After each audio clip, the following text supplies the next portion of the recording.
నా పేరు శ్రీనివాసరావు, బుచ్చిపానపాలెం. ఈ ఎండలో జగన్మోహన్ రెడ్డి పరిపాలన సక్రమంగా ఉంది కాబట్టి, రోడ్ షో బాగుంది కాబట్టి చూడటానికి చేయడానికి అన్ని అనుకూలంగా ఆయనకి మేము వందనాలు చెప్పడానికి వచ్చాం. ఈ దారికి అది ఉత్తమ డూప్లికేట్. ఆ మాటలు నమ్మితే మనం తినడానికి ఉండదు, ఉండటానికి ఉండదు. ఆయన ఎన్ని పథకాలు పెట్టినా అది నమ్మేది కాదు, చేసేది కాదు. అది ఒక 1 year మటుకు ఆయన చేసేది, 6 నెలల మటుకు ఆ పథకం. కానీ ఆ పథకం ఎవరికి అమలు కాదు. అక్క చెల్లెమ్మలు కూడా బతకడానికి, ఉండటానికి, తినడానికి ఉండదు. కాదు ప్రేమ అంటే మొగులు బోబెట్టబాకండి, పెళ్ళాలి మీరు పోండి, వచ్చే వాళ్ళు తింటే తింటారు, తినపోతే మీరు అక్క చెల్లెమ్మలు నాకే అనుకూలం. కానీ చంద్రబాబు నాయుడు అందరికీ దేశం అంతా జీరో చెబుతున్నాడు. అంటే ఇప్పుడు చెప్తున్నాడు మళ్ళీ పవన్ కళ్యాణ్ వస్తున్నాడు, మేము కలిసి బాగా చేస్తాం. పవన్ కళ్యాణ్ గ్లాసు కుండీలు వేయాలి, మన సైకిలే బయట పెట్టాలి, మన ఫ్యాను రీడింగ్ లో తిరుగుతూ ఉండాలి. అది మన పరిపాలన వస్తే ఎప్పుడు జగన్మోహన్ రెడ్డి అందరికి అనుకూలంగా ఉంటారు. చిన్నకారు సన్నకారు అందరూ బాగుపడతారు. ఇటువంటి పిల్లగాడు కూడా బాగుపడటానికి, దేశానికి వదిలేయడానికి కూడా ఆయన పరిపాలన. వాళ్ళ నాన్న 3 అడుగులు ఎత్తి 6 అడుగులు ఎత్తారని జగన్మోహన్ రెడ్డి మన పరిపాలన రీడింగ్ లో పైకి వచ్చాడు. జగన్ ప్రభుత్వంలో వాళ్ళ కార్యకర్తలకే జరుగుతున్నాయి.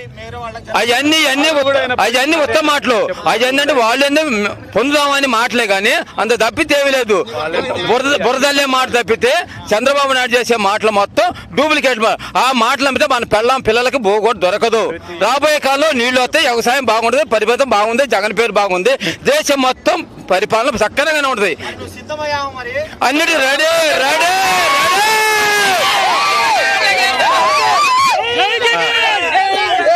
నా పేరు పసుమర్తి ఆదినారాయణ, మండల ఆర్వేస్ సంఘం అధ్యక్షుడిని, వాసవి సేవాదళ మండల కన్వీనర్ని. జగన్ ఏం చెప్పాడంటే, మీ ఇంట్లో మీకు మంచి జరిగితేనే నాకు ఓటేయనన్న దమ్మున్న మగాడు జగన్ అని ఈ రాష్ట్ర ప్రజలు మొత్తానికి తెలుసు. అసలు ఇన్ని పథకాలు తెచ్చిన సీఎం ఎక్కడా లేడు. ఏ రాష్ట్రంలో పెట్టిన పథకాలు మన రాష్ట్రంలో పెట్టి నా పేదవాళ్ళ కోసమని అర్హులైన అందరికీ ప్రతి ఒక్క పథకం అందించిన వ్యక్తి జగన్మోహన్ రెడ్డి. అలాంటి వ్యక్తిని మళ్ళీ గెలిపించుకుంటాం, గెలుస్తాడు. ఆర్యవయసులకి 65% చేశాడు. రాష్ట్రంలో ఉన్న ఆర్యవయసులకి ప్రతి పేదవాడికి ఒక ఆరోగ్యశ్రీ కానీ, ఒక అమ్మఒడి కానీ, ఒక విద్యా దీవెన కానీ, విదేశీ విద్యా దీవెన కానీ, 45 నుంచి 60 ఏళ్ళకి ఏబీసీ నేస్తం కానీ, రైతు భరోసా కానీ, సచివాలయాలు కానీ, చేయూత కానీ, మళ్ళీ ప్రతి వృద్ధులకి వాలంటీర్లు వచ్చి 1వ తారీఖు రాంగులో 6 గంటలకు తలుపు తట్టి, అవ్వ మీ పెద్ద కొడుకు మీకు పింఛను పంపిస్తుండు, తాత మీ పెద్ద కొడుకు మీకు పింఛను పంపిస్తుండు అని చెప్పిన వ్యక్తి, చేసిన వ్యక్తి. కానీ మొన్న చూడు, 1 నెలలోనే డబ్బులు రాకపోతే ఏది జగను పంచమని చెబితే మళ్ళీ వాళ్ళు ఏదో కంప్లైంట్ వేసి పంచొద్దు, వాలంటీర్లు వద్దు అని చెప్పి చేశారు. 2-3 రోజులకే పాపం ముసలి వాళ్ళు ఒక బడ్డీ కొట్లో తినడానికి లేక, సరుకులు తెచ్చుకోవడానికి లేక, ఆ టయానికి మేము వస్తాయి 1వ తారీఖు రాంగులో మాకు డబ్బులు వస్తాయి, మా పెద్ద కొడుకు ఇస్తా అన్నాడు. అవి లేకుండా చేశాడు. కానీ దానికి రెట్టింపు ఉత్సాహంతో జనం అందరూ మేమంతా సిద్ధం, జై జగన్, 155 సీట్లు చంద్రబాబు చెబుతుడా ఆపటానికి, జనాన్ని మబ్బి పెట్టడానికి. జనం అందరూ కనపట్టాలా? ఎవరు ఆపింది? ఎవరు కోర్టులో వేసింది? వచ్చే అసలు పేదల్ని, ముసలి వాళ్ళని పట్టుకుంది డబ్బులు ఇవ్వడానికి రావడానికి ఎన్నికల కోడ్ పడ్డది. జగన్ చేతులు ఏముండదు. జగన్ చెప్పాడు ప్రతి వాలంటీర్లను పెట్టి ఇవ్వండి అని, మీ అధికారులను పెట్టని. కానీ చంద్రబాబు వాలంటీర్లు పెడితే ఇవ్వండి, ఇదేదో జగన్ మీద పెడుతున్నారు. కానీ జనం అందరూ చూశారు, విన్నారు. రేపు రాబోయే ఎలక్షన్లో మంచి తీర్పు ఇస్తారు అని కోరుకుంటూ మేమంతా సిద్ధం జగన్ కోసం. ఎక్కడికైనా, ఎందాకైనా 1 ఓటు కాదు 2 ఓట్లు, ఎంపీ ఓటు, ఎమ్మెల్యే ఓటు. ప్రతి ఒక్క అభ్యర్థి 175కి 175, వై నాట్ 175 ఆంధ్రప్రదేశ్ లో చేసి చూపిస్తాం. నా పేరు ముసలారెడ్డి.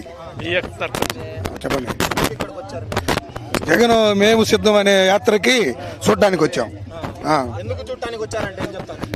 నవరత్నాలు అనే ఒక పథకాన్ని పెట్టి, నవరత్నాల భాగముగా విలేజ్ క్లినిక్, రైతు భరోసా, సచివాలయ వ్యవస్థ తీసుకొచ్చి ప్రతి పేదవాడికి అమ్మఒడి, పెన్షను అన్ని ఇంటి దగ్గరికి తీసుకొచ్చి ఇస్తున్నాడు. అందుకు ప్రజలు మొత్తం జగన్కి ఓటేయడానికి సిద్ధంగా ఉన్నారు. ఇవన్నీ నేను ఇస్తానంటున్నాడు చంద్రబాబు. భారతదేశంలో ఎక్కడైనా పెన్షన్ ఇంటికి ఇచ్చే ప్రభుత్వం ఎక్కడైనా ఉందా? మన భారతదేశంలో సచివాలయ వ్యవస్థ ఎక్కడైనా ఉందా? ఆర్బీకే వ్యవస్థ ఎక్కడైనా ఉందా? క్లినిక్ ఒక డాక్టర్ పెట్టి గ్రామాల్లో వైద్యం అందించడం ఎక్కడైనా ఉందా? ఇవన్నీ నేను చేస్తా చంద్రబాబు. ఇంతకు ముందు 14 సంవత్సరాలు ఏం చేశాడు? రైతులు కరువులు వచ్చి అల్లాడి అలమడిస్తే తినడానికి తినలేక అల్లాడి. ఈ రోజు వైఎస్ జగన్మోహన్ రెడ్డి వచ్చాక ప్రతి పేదవాడికి పెన్షన్, ఆరోగ్యశ్రీ, మరి ఇంటింటికి పెన్షన్, ఆరోగ్యశ్రీ, రైతు భరోసా, అమ్మఒడి, డోక్రా మహిళలకు డోక్రా, ఆరోగ్యశ్రీ, ఆరోగ్య యోజన, వైఎస్ఆర్ అభివృద్ధి అంటే అభివృద్ధి సంక్షేమం రెండు కళ్ళు లాంటి. అభివృద్ధితో పాటు సంక్షేమం జరుగుతుంది. మా గ్రామంలో 32 కోట్ల రూపాయలు ఖర్చు పెడితే 16 కోట్ల అభివృద్ధి, 16 కోట్ల సంక్షేమం. సీసీ డ్రైన్స్ కానీ, సచివాలయం, Rythu Bharosa, clinic, CC drains, school డెవలప్మెంట్లు, నాడు నేడు, ఈ మొత్తం అభివృద్ధి కాదా? బ్రహ్మాండంగా చేస్తున్నారు గోపిరెడ్డి శ్రీనివాసరెడ్డి గారు. తీరుస్తాడు. రోజు ప్రతి గ్రామంలో అందుబాటులో ఉంటాడు. ప్రజలకు అందుబాటులో ఉండి ప్రజల యొక్క సమస్యలు తీర్చడానికి ముందుంటాడు. సిద్ధం. Please subscribe .news.